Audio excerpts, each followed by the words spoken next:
What's up, my humble hombres? Welcome back to another video. It's good to see you again, and thanks for the love on the last video I posted. It is just motivating as all hell to create new stuff when people are watching. So anyway, let's jump right into it. I got a video for you guys today based on, I call it my Better Late Than Never series of reviews, because as you know, I got a backlog and I got a lot of games to play. And Persona 3 Reload, I've had it since release. Problem is, that game is long. It's long, and I got burnt out on it last year. So I took a huge break. I jumped right back into it. I'm in the last dungeon. I think I'm qualified to give a review based on my experience, so stick around.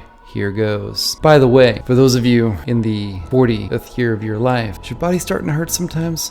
I generally stay in pretty good shape. I exercise, I swim, I walk a lot, travel, walk, but holy, I can't A, seem to sleep in past 7:30 a.m. B, my neck is just killing me right now.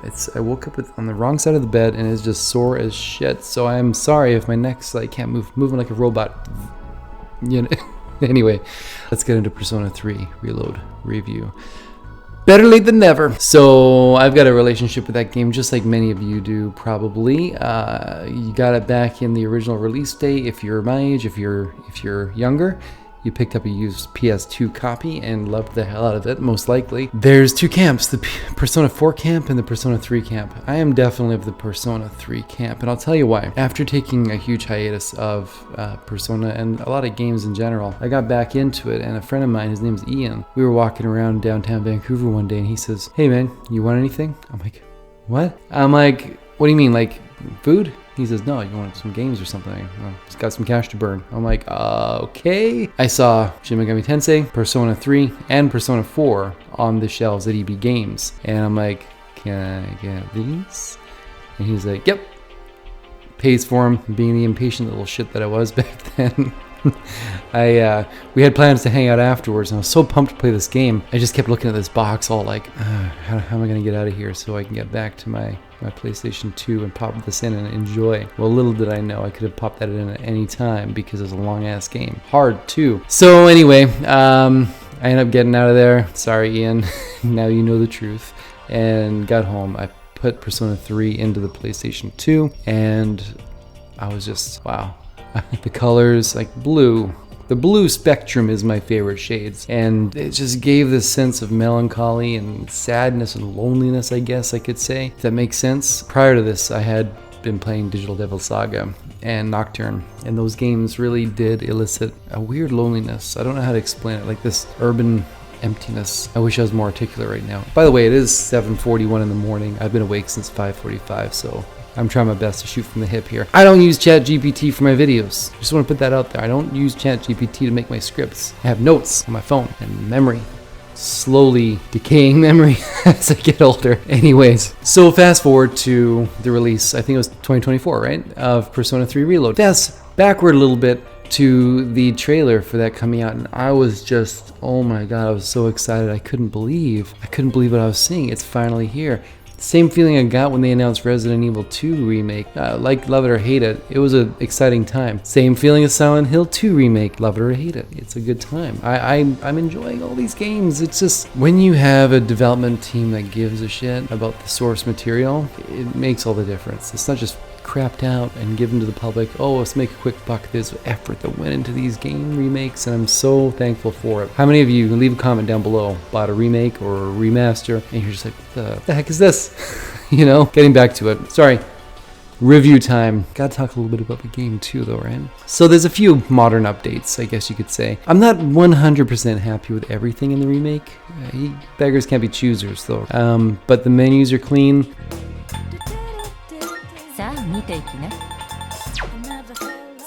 The dungeons are so much better now. I think I'm going back a few years, and obviously there's a lot of games in between, and I'm not preparing in advance like all the details here, but I believe the dungeons were random in Persona 3. They might have still been now. I haven't looked into the tech specs in this one, but they feel more organized. They feel more crafted. They're not palette swaps of every level of Tartarus. At least that's what the original Persona felt like. They are actually designed, and they have their own theme and atmosphere about them. I'm in the upper levels of Tartarus right now, and it's beautiful. It was an adjustment for my eyes to like navigate and all the white, the clean looks and everything. It was like, whoa, what's going on here? But it was really nice.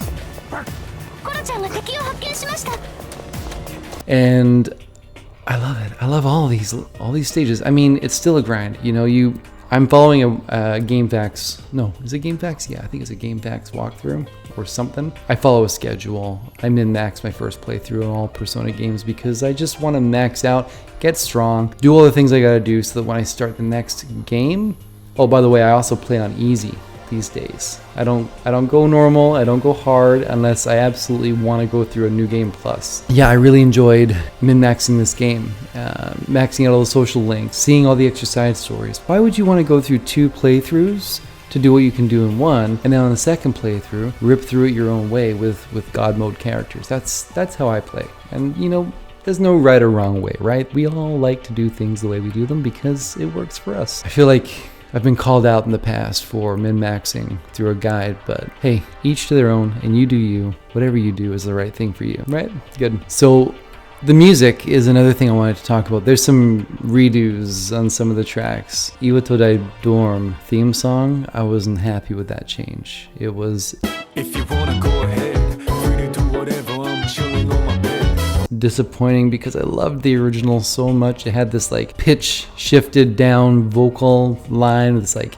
hip hop beat with this sort of jazz hop kind of thing going on in the background. I love that song. I still listen to it. Oh, anyway, I'll play a clip for you. But then they got a new one, and as much as I really enjoy the vocalist who does the new version, it just ain't the original, man. It ain't the original, and it's missing that like je ne sais quoi of the OG. So that's my feedback on the music. There's other stuff too in there. You know, I think that there's, I think Mass Destruction was remixed as well, if I remember correctly. But that was never actually my favorite song. Everyone loves that song. It's not my favorite song. Iwatodai Dorm is my favorite song. And the piano track playing in Persona, in the Tartarus dungeons. Yeah, such a good atmosphere. But the good thing is no matter what, Shoji Meguro always creates songs that make you feel something. Does that make sense? Does that sound cheesy? There's so much crap out there, music. You know, I've actually done almost a full transition into video game music from whatever's out there right now. I don't want to get into a big diatribe about it, but a lot of it's so derivative now, and it feels like everything has been algorithmically decided to fit a certain taste and then just copy paste across the entire place and lay waste to good music. Sorry, but do you know what I mean? So video game OSTs, there's so much freedom in there to create music that's touching, warm, lonely, happy, sad, whatever. It just mainstream or even professional music just can't compete. Although, of course, there's always my go-tos. Anyway, so the voice acting is pretty great too, and I mean, controversially speaking, they did replace the voice actors. Now I'm playing through the Japanese audio. I just prefer the sound of it over English dialogue. I find English dialogue often sounds a bit forced.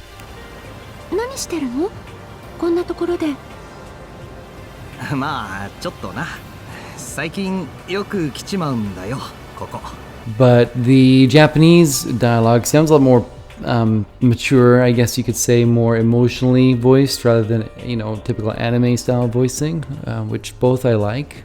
I did not feel that the new voice acting took away from the story or the performances or any of that stuff. So I was really impressed with what they did with the new Japanese voice actors. Fun note, Akihiko is voiced by the voice actor for Lloyd Forger in Spy Family, so fun fact for you. There is no The Answer in this release of Persona 3.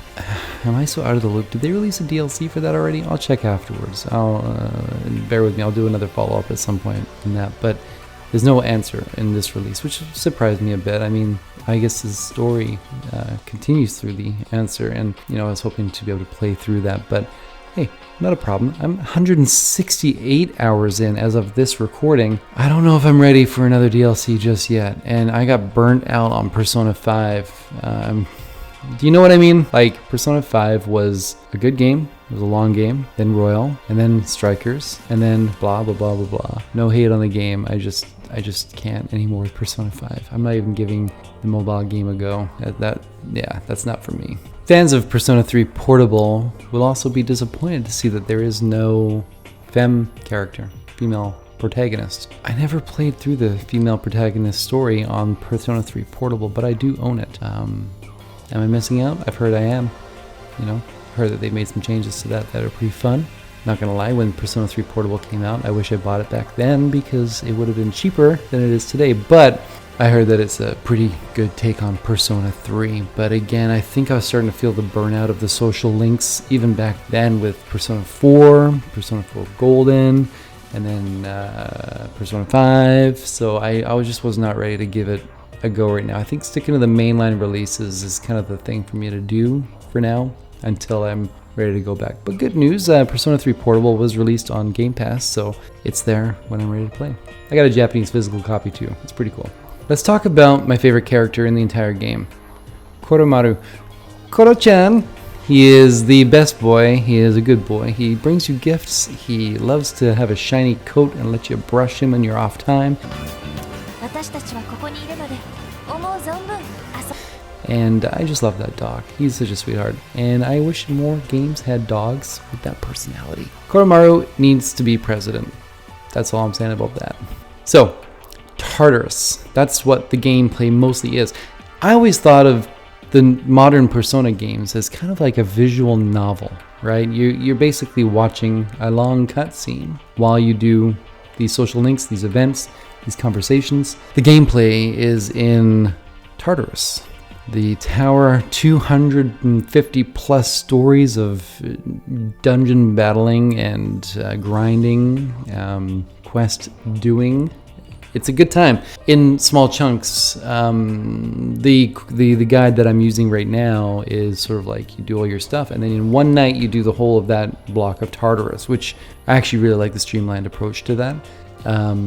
It's a grind, and it's got good checkpoint placement though. You know, you can go up 5 or 6 levels, I think, and then you get to the next checkpoint, travel back down to where your team is, level up, fuse demons. I had a rejected fusion recently. It pissed me off like nothing else because I spent money on that one, buying the demons I needed to do it. But that's okay because there's a rewind feature. You can rewind back if you made a bad decision on a social link. You can rewind back a little bit if you need to redo a day for whatever reason. Maybe you had a bad fusion just like me or whatever, but you can actually rewind, turn back the clock a bit, and try again and fix your mistakes. But not too far though. You can only go back a little ways. But it's a great feature and I really love it. The battles introduced, I believe, the shift and baton pass mechanic from Persona 5, so you can get the weakness on the fights of the enemy you're fighting, and then you can throw your baton on your press turn to someone else to keep the damage flowing. One change I didn't like about P3P was that when you do hit an enemy's weak point, if they recover from their ailment or their critical hit or whatever, they recover and they can attack on the same turn, which was not my favorite thing in the world. You could cheese the enemies a little bit, you know, before, and I guess there's a balancing aspect to that, but it's okay. I mean, hey, whatever. We got the baton pass, right? Get that extra turn in. During those battles, you can now control the whole party, and just like in Persona 4 and 5, but you can also toggle on if you want the AI to take over as well. You've got the theurgy gauge. Oh man, I love those theurgy gauges. They just do damage like no other attack in the game, and if you get 4 of them in a row, you're just friggin', you're doing good, man. You're doing good. You're beating that boss real quick.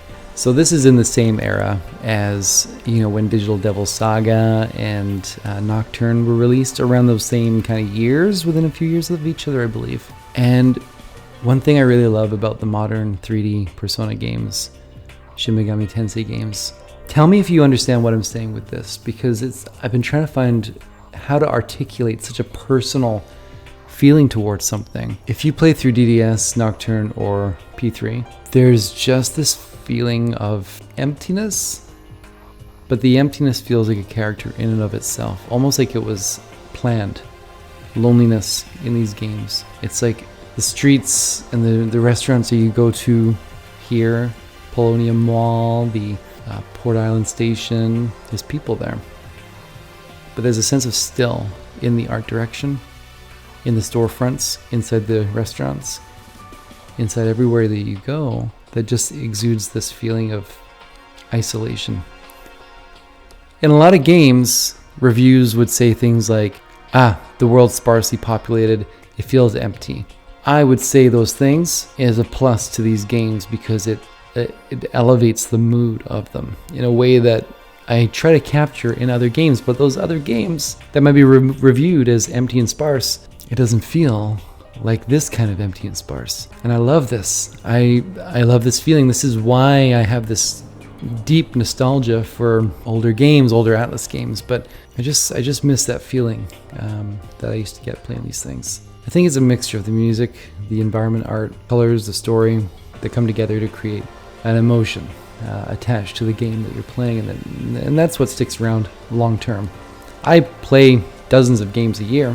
None of them stick the way Persona 3 has, or Digital Devil or Nocturne have. So if I were to review this game through rose-colored glasses, brought into the modern age through a remake that I thought was so impressive, and again, it's not perfect. There's things that were changed that I don't like. I won't get into all of those things, but if you know what I'm talking about, you know what I'm talking about. If there's a change, I probably wasn't a big fan of it. If I were to give this a review, I'm going to give it 9.5 Mitsurus out of 10 Mitsurus. She's the one I romanced in the game, by the way.